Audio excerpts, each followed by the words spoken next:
Yasir Nene Ama masih bersama Anda di Kompas Malam, Saudara. Komisi Pemilihan Umum tidak akan merubah format debat meski ada evaluasi dari Presiden Joko Widodo. Ketua KPU Hashim Asyari menjelaskan format debat yang ada sekarang sudah disepakati oleh semua tim paslon.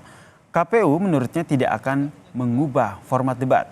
Kali ini Ganjar Pranowo Capres nomor urut 3 berada di podium tengah, memisahkan Capres nomor urut 1 Anies Baswedan. Atau bentuk debatnya sudah disepakati.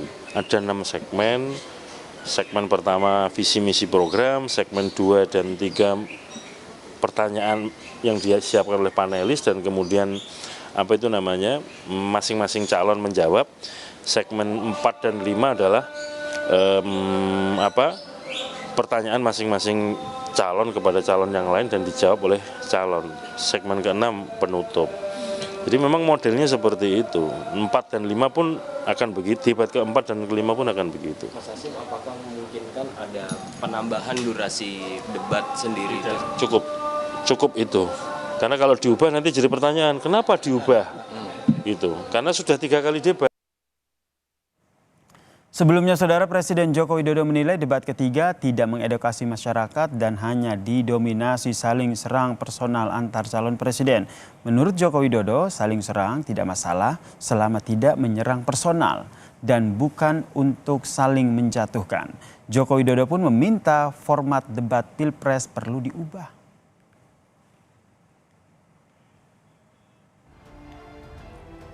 Saya melihat substansi dari visinya malah tidak kelihatan. Yang kelihatan justru saling menyerang, yang sebetulnya nggak apa-apa, asal kebijakan. Saya kira akan banyak yang kecewa, sehingga debatnya memang perlu diformat lebih baik lagi, ada rambu-rambu, sehingga hidup. Saling menyerang nggak apa-apa, tapi kebijakan, policy, visinya yang diserang, bukan untuk saling menjatuhkan. Komisi Pemilihan Umum tidak akan mengubah format debat meski ada evaluasi dari Presiden Joko Widodo. Lantas emang ada kemungkinan nih format debat dapat diubah, lalu bagaimana urgensinya? Kita akan bahas bersama dengan mantan Ketua KPU, Mas Arief Budiman yang telah bergabung bersama kami di Kompas Malam. Salam sehat, Mas Arief. Salam sehat, Mas Yasir. Jadi menurut Anda ini apa yang menjadi keputusan KPU tidak akan ubah format debat meski dikritik oleh Presiden Joko Widodo, ini langkah yang tepat? Ya, KPU kan terikat dengan aturan ya, baik yang ada di dalam undang-undang maupun yang ada di peraturan KPU. Sebetulnya kalau kita perhatikan, mulai dari debat pertama, debat kedua, sampai dengan yang ketiga kemarin, itu dilakukan beberapa perbaikan atas masukan ya. Tapi itu persoalan teknis ya, misalnya ruangan yang terasa panas misalnya gitu, lalu diubah ke gedung yang dingin misalnya gitu. Kemudian mikrofon yang sempat diperdebatkan akhirnya hanya dipasang satu mikrofon di podium. Kemudian di podium misalnya yang kemarin sempat dipersilahkan gitu ya, ada yang jalan-jalan di luar podium, kemarin disepakati semua ada di podium. Jadi sebetulnya perbaikan secara teknis itu memang sudah dilakukan oleh KPU. Nah, bagaimana dengan substansinya misalnya? KPU memang dia terikat betul karena undang-undang itu mengatur dengan rigid ya apa dan bagaimana di dalam debat, termasuk ketika PKPU harus mengatur itu juga dituliskan semua gitu loh. Nah, saya ingin memberi catatan juga atas yang dilaksanakan di debat yang terakhir kemarin ya, yang ketiga ya. Misalnya di media sosial kemudian beredar dalam tanda kutip lah gaduh dan komentar dari penonton misalnya. Mungkin karena kemarin tempatnya besar, saya tidak tahu juga kuota undangan itu kemudian ditambah atau tidak gitu ya. Tapi kan sempat kita ikuti, bahkan ada tim yang kemudian mendekati apa Moderator. namanya moderator misalnya memberikan masukan dan itu kemudian juga dikomentari banyak pihak. Mhm. Jadi itu perlu juga menjadi catatan di debat yang keempat dan kelima nanti ya. Apakah perlu ada perbaikan tentang jumlah dan tata cara tentang Mhm. penyampaian komplain kalau ada keberatan-keberatan itu. Oke, tapi kalau Nah, soal substansi, karena ini selalu nah, menjadi ya, catatan begitu ya Mas Arief, debat pertama, debat kedua, dan debat ketiga, substansi itu kurang keluar begitu. Saling serang substansi, ya, visi misi itu kurang keluar begitu, hingga akhirnya Presiden ya, Joko Widodo berkomentar. Menurut Anda oke. gimana nih? Nah, begini, pertama yang banyak diperdebatkan itu kan soal menyelang personal, gitu kan? Betul. Nah, undang-undang dan peraturan KPU sebetulnya sudah mengatur, tapi kata yang digunakan di dalam regulasi itu dilarang menghina seseorang, ya, dilarang menghina suku, agama, ras itu dilarang, baik kepada apa namanya seseorang dalam secara umum pada saat kampanye maupun kepada peserta pemilu. Mhm. Nah, di dalam debat itu kan terjadi apa debat dan dialog antar peserta pemilu. Nah, sebetulnya kalau mengikuti regulasi yang dilarang itu dilarang menghina. Saya tidak tahu apakah eh, apa dialog mereka kemarin itu masuk dalam kategori menghina atau tidak gitu ya. Tapi kan perdebatan panjang di media itu soal diduga menyerang personal.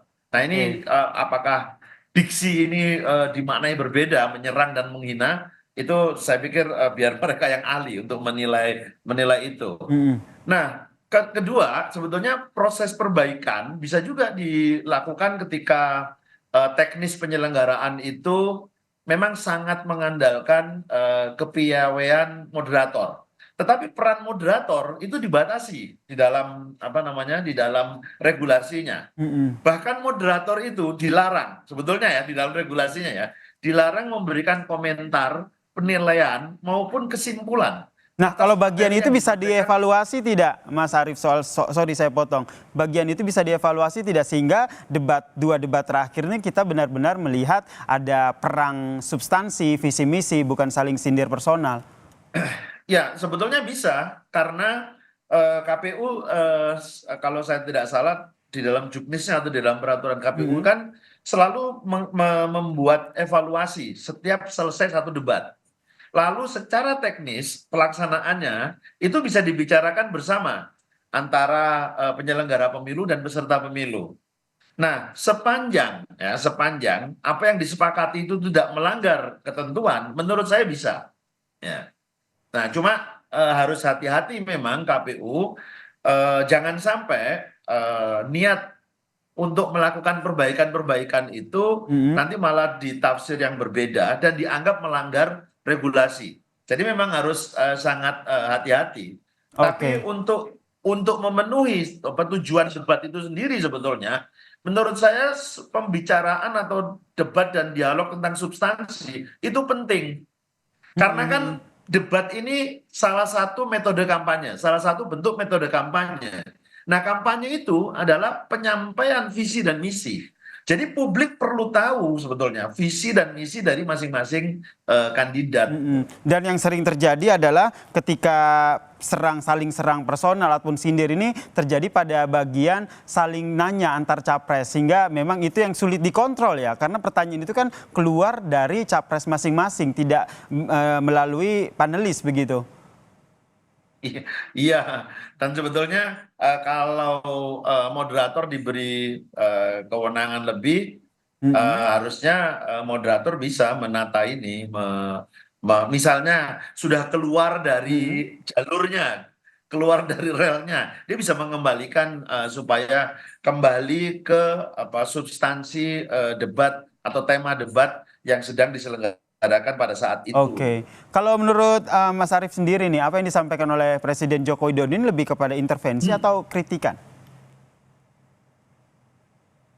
Em, saya nggak tahu ya itu tapi menurut saya siapapun Mm-mm. bisa memberikan pandangan pendapatnya tentang pelaksanaan debat gitu ya. Oke. Nah, menurut saya KPU harus terbuka untuk bisa menerima masukan dari banyak pihak. Apakah itu kemudian bisa diimplementasikan berdasarkan regulasi yang ada atau tidak. Nah, Baik. silakan KPU melihat. Tapi yang paling penting adalah jangan sampai kita kehilangan makna tujuan dari debat itu sendiri, yaitu Oke. penyampaian misi, substansi visi misi kepada publik. Oke, masih ada 2 debat lagi. Menurut Mas Arief saja, terakhir dan singkat saja, apa yang perlu dilakukan oleh KPU sehingga publik puas dengan 2 debat terakhir? Penyampaian visi misinya juga ada, substansinya juga dapat. Ya, pertama peserta pemilu, masing-masing pasangan capres dan cawapres ini harus diberikan suasana yang nyaman ya, sehingga mereka bisa menyampaikan visi misinya secara lebih tenang, lebih baik, lebih jelas gitu ya. Baik. Kemudian yang kedua kepada peserta pemilu ya tentu saya berpesan, saya pun sebagai pemilih ingin mendengar lebih detail substansi visi dan misi dari masing-masing kandidat. Baik. Terima kasih Mas Arief Budiman, mantan Ketua KPU. Kita nantikan ya seperti apa evaluasi dan juga perbaikan di 2 debat terakhir. Terima kasih Mas Arief, salam sehat. Dan